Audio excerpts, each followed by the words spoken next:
What if I told you an AI could tell if you were paying attention, just by, well, reading your mind?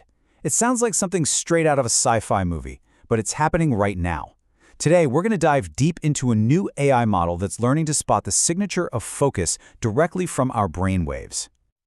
You know that feeling, right? You're driving, and suddenly you snap back and realize you don't even remember the last couple of miles. Or maybe you're trying to study and your mind just floats away. That little moment, that loss of focus, can actually have some pretty big consequences. So what if a machine could catch that exact moment your attention wanders? All right, here's the game plan. First, we'll talk about why attention is such a big deal. Then, we'll peek into how scientists can even listen to our brains. After that, we're going under the hood of the AI model itself, checking out if it worked, and wrapping up with what this all means for us and what's next. So, first things first, let's be clear. Attention isn't just a nice little bonus, it's basically a cognitive superpower. When we lose it, our performance tanks in pretty much everything we do, whether it's driving, learning something new, or just trying to be productive at work. Focus is what lets us tune out the noise and actually get stuff done. To understand attention, you first have to be able to listen to the brain. And the main tool for that job is something called an electroencephalogram, or EEG for short. The best way to think about it is like putting a bunch of microphones up against the outside of a massive, bustling city. You can't hear what any single person is saying, but you can definitely hear the overall hum and rhythm of the city's activity. That's kind of what an EEG does for our brain's electrical signals. But here's the catch. Listening in is not easy at all. EEG signals are incredibly messy. I mean, just blinking your eyes can create a huge spike of electrical noise. The signal is also kind of blurry, so it's hard to tell exactly where in the brain it's coming from. Plus, our mental state, our focus, can change in a split second. And to top it all off, every single person's brain is completely unique. So yeah, it's a real puzzle. So with all those problems, how on earth do researchers find the actual meaningful signal inside all that noise? Well, it's a lot like being a detective. You're searching for very specific clues, these little patterns in the brainwave data that are reliable signs of attention versus inattention. For a long time, this was a super manual job. You'd need human experts to painstakingly comb through the data, trying to find and define specific features, like ratios between different brainwave speeds. Then they'd feed that into older machine learning models. It was slow, incredibly difficult, and what worked for one person often didn't work for another. But now, we've got a new detective on the case. It's a brand new, end-to-end deep learning model, and its name is STESA-Net. So what's the big difference? Well, instead of needing a human to tell it what clues to look for, STESA-Net is built to find the most important patterns all by itself, straight from the raw, messy data. So how does this high-tech detective actually pull it off? Let's pop the hood and take a look at the tools inside its toolkit that make it so powerful. Okay, whoa. At first glance, this looks ridiculously complex. And you know what? It is. This is the full blueprint for the STESA-Net model. Just to get you oriented, see the far left. That's the raw brain data going in.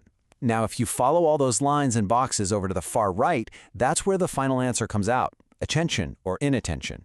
Everything you see in the middle is the magic that gets it there. But don't worry, we're about to make this a whole lot simpler. Right, here's the simplified version. First, you feed in the raw EEG data. Then, the model uses something called a CNN, a convolutional neural network, to find important patterns in space and time. Think of it as a first scan. Next up is the really clever part, a self-attention mechanism that basically highlights the most important patterns it just found. After that, another part of the network, a bi-LSTM, looks at the sequence of those highlighted patterns to get the bigger picture. And finally, based on all that work, it makes the call. Was the person paying attention or not? Let's use a couple of analogies to really nail this down. That CNN part? Think of it like a set of powerful magnifying glasses. It's scanning the data, looking for tiny, specific details across all the different sensors and moments in time. The bi-LSTM, on the other hand, is more like a story reader. It doesn't just look at one clue by itself. It reads the whole sequence of clues forwards and backwards to really understand the context, the full story of what the brain is doing.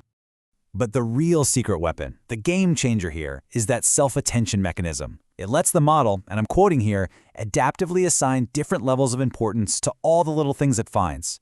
You know, in simpler terms, it's like giving the AI a highlighter pen. It can look at everything the magnifying glass found and highlight only the bits that are actually useful for telling focus from distraction, while just ignoring the rest of the noise. It's brilliant. Okay, so we've got this super sophisticated model with all these advanced parts. It sounds amazing in theory, but the million-dollar question is, did it actually work when they put it to the test? The researchers put STESA-Net to the test using brain data from 11 people who were in a driving simulator, which is a perfect way to see when someone's attention starts to drift. So, how well could it actually tell the difference between a brain that was sharp and alert and one that was getting drowsy and zoned out? And the result? An average accuracy of 78.47%. Now let that sink in. Across all those people, the model was correct almost 4 out of 5 times when classifying just a 3-second clip of brain activity. For a signal as notoriously noisy and tricky as raw EEG, that is seriously impressive. And hey, while 78.47% might not sound like a perfect score, you've got to look at the context. As you can see right here, STESA-Net was a clear winner against several other methods. It was nearly 7% better than the traditional machine learning approaches, and it even edged out other really powerful deep learning models. This is a real solid step forward in the field. And this is my favorite part. We can literally see how it's working thanks to these heat maps from that self-attention highlighter layer. Look at the image on the left. That's from an attentive state. See how the model's focus is sharp, concentrated? Now look at the right. During an inattentive state, it's way more spread out, more diffuse. This is the visual proof that the model actually learned to spot the signature of focus. So cool. Okay, getting a nearly 80% accuracy in a lab is fantastic. But what could this technology actually mean for us, out here in the real world? The possibilities are just huge. I mean, imagine a car that knows you're getting tired before you do and gives you a gentle nudge. Or think about clinical tools that could help spot attention-related cognitive issues, like ADHD, much earlier.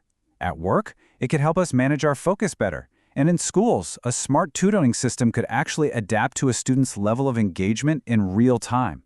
This is the kind of future this research could unlock. Of course, we're not quite there yet. Like any cutting-edge science, this study has its limits, and the researchers are very upfront about the challenges they still need to solve. So, what's the biggest hurdle? Turns out, it's us. The paper calls it inter-subject variability, which is a fancy way of saying everyone's brain is different. The model was amazing for some people, getting over 90% accuracy. But for others, it really struggled. It's those unique brain fingerprints we all have that's the biggest thing holding the model back right now. So tackling that problem is clearly the next big mission. Future research is going to be all about finding ways to fine-tune the model, to make it better at adapting to each person's unique brain patterns. The goal is to shrink that performance gap between people and push that accuracy even higher for everyone. And all this leaves us with a pretty fascinating and kind of profound final thought. This research shows that we are getting closer than ever to being able to reliably read a fundamental part of our mind, our attention, directly from our brain. The question is quickly changing from if we can do this to what we should do with this incredible new knowledge.